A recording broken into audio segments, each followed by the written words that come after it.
परिषदेच्या निवडणुकीच्या निमित्ताने बाबळगाव सर्कल मधून डॉक्टर जगदीश शिंदे यांची आईला महिला राखीव बाबळगाव सर्कल मध्ये उमेदवारी काँग्रेस पक्षाच्या वतीने देण्यात आलेली आहे। डॉक्टर जगदीश शिंदे आपल्या पाथरी तालुक्यात नव्हे तर जिल्ह्यामध्ये परिचित आहे। त्यांच्या सामाजिक कामामध्ये त्यांचा वृद्ध आश्रम जे 10 वर्षापासून चालू आहे, एक अशी सेवा जे स्वतःच्या खिशातून ते चालवितात, हे कौतुकीस्पद आहे। आणि पाथरी तालुक्यामध्ये आणि मतदारसंघामध्ये त्यांच्या व्यवसायामधून डॉक्टरीच्या व्यवसायामधून नेहमी गोरगरीब लोकांना, सर्वसामान्य लोकांना औषध उपचारासाठी त्यांच्या नेहमीच सहभाग राहिलेला आहे।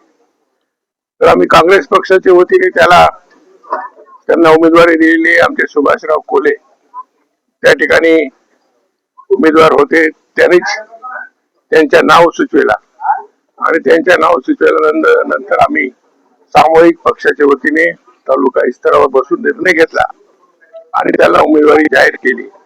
आणि आज बाबळगाव सर्कल मधून ते काँग्रेस पक्षाच्या वतीने निवडणूक लढवत आहे। सर, जसं नगर परिषदेच्या निवडणुका लागलेली होती, नगर परिषद जसं नगराध्यक्ष आपला आलेला नाही, आता त्याचा काही परिणाम, दुष्परिणाम वगैरे याच्यावर होणार का? काय परिणाम होत नसते। हे निवडणुकीचे अँगल वेगळे असतात। तिथं काय झालं आणि इथं काय झालं असं काय होत नसते। आपण अनेक वर्षाचे आम्हाला अनुभव आहे। बाबळगाव सर्कल झालं तर कासापूर सर्कल, देवनंदरा असेल, लिंबा असेल, पंचायत समिती घेणं आपली कशी तयारी राहिली?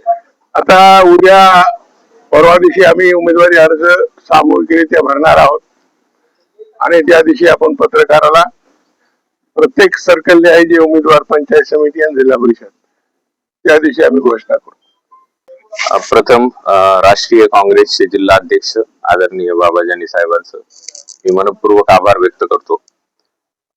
धर्मनिरपेक्ष पक्ष म्हणून काँग्रेसची ओळख आहे, देशाची पूर्ण फाउंडेशन म्हणून काँग्रेसची ओळख आहे।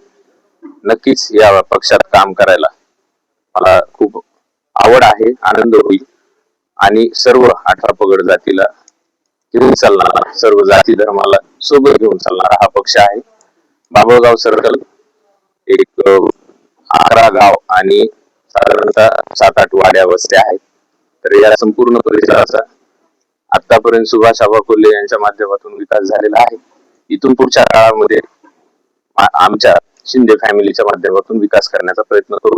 या सर्व कार्यामध्ये साहेबांचं सहकार्य आम्हाला लाभलं, त्याबद्दल साहेबांचे मनपूर्वक आभार। केंद्रात राज्यात काँग्रेसचे सरकार नसताना काही कार्यकर्ते नेते काँग्रेस पक्ष सोडून दुसऱ्या पक्षात जातात, जे सत्ताधारी आहे त्याच्या जातात, पण आपण काँग्रेस पक्षात परिषद देते। हे धर्मनिरपेक्ष पक्ष आहे, सर्व जाती धर्मांचं खरं तर देशाचं पूर्ण फाउंडेशनच काँग्रेस आहे। आता हे जातीपातीच्या राजकारणाला वैतागलेले आहेत, ओबीसी मराठा हे राजकारणाला वैतागलेले आहेत लोक आणि विकासाकडे पाहत आहे। पुढचे 5 वर्ष नक्कीच काँग्रेसचे असणार आहे। मी काही इथं 9 दिवसासाठी आलेलो नाही, मी कायम शेवटपर्यंत काँग्रेस सोबत राहील आणि साहेबांचे यामध्ये अनमोल मार्गदर्शन मला मिळणार आहे आणि या परिसराचा संपूर्ण विकास जसं मागील 16 वर्षापासून इथं आहे आणि माझा जन्मच इथला आहे। गावगाड्यावरचा प्रत्येक नागरिक माझ्या ओळखीचा आहे, प्रत्येक शेतकरी माझ्या ओळखीचा आहे, त्यामुळे भविष्यात त्याचा मला फायदा होणार आहे। आणि मी त्यांच्यासाठी माझे वेगवेगळे उद्योग आहे, डॉक्टरी आहे, सामाजिक क्षेत्रातही काम आहे आणि कन्स्ट्रक्शन लाईन मध्ये पण आहे। पण गावकऱ्यांच्या समस्या, मूलभूत समस्या याची मला जाण आहे आणि तिथं कुठंतरी चांगलं भरीव काम करण्याची माझी इच्छा आहे। त्यासाठी मी राजकारणाचा मार्ग निवडला आहे। सर्व गावात कल्याण करू साहेबांच्या माध्यमातून असं आश्वासन देतो। आजच्या पत्रकार परिषदेच्या माध्यमातून आपल्या सरकारमध्ये जनतेला काय आवाहन करणार? जातीपातीच्या जे काही पक्ष आहेत सध्या जे पेव फुटले महाराष्ट्रामध्ये, त्याला कुठेतरी फाटा मारून आणि स्थानिकच्या उमेदवाराचा त्यांना विचार करावा। मला मतदान करण्यापेक्षा योग्य उमेदवाराची त्यांना निवड करावी अशी मी सर्व ग्रामस्थांना विनंती करतो। पूर्ण 5 वर्ष आम्ही या सर्व ग्रामस्थांसाठी समर्पित राहू। एक संघ विकास या संपूर्ण गावाचा, जे काही गाव वाड्या वस्त्या आम्हाला मिळतील त्याचा आम्ही करण्याचा प्रयत्न करू। आरोग्य सेवेबाबत आपलं काय निर्णय आहे? माझे एक 100 खाटाचा दवाखाना आहे परभणीला, जीवन मल्टी स्पेशालिटी हॉस्पिटल म्हणून. तर त्या ठिकाणी आतापर्यंत 150 कॅन्सरवरील शस्त्रक्रिया झालेल्या आहेत नजीकच्या काळात, आणि बऱ्यापैकी ते मुख्यमंत्री सहायता निधीतून किंवा वेगवेगळ्या स्कीम मधून फ्री मध्ये या सर्व शस्त्रक्रिया होत आहेत.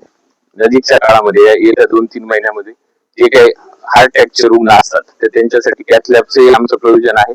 100 खाटाचं रुग्णालय आहे आणि तिथं सर्व सुविधा असलेलं सर्वात मोठं परभणीतलं रुग्णालय आहे, आणि शेतकऱ्याची आर्थिक परिस्थिती लक्षात घेऊन रुग्णांचा इलाज केला जातो कुठल्याही प्रकारचं.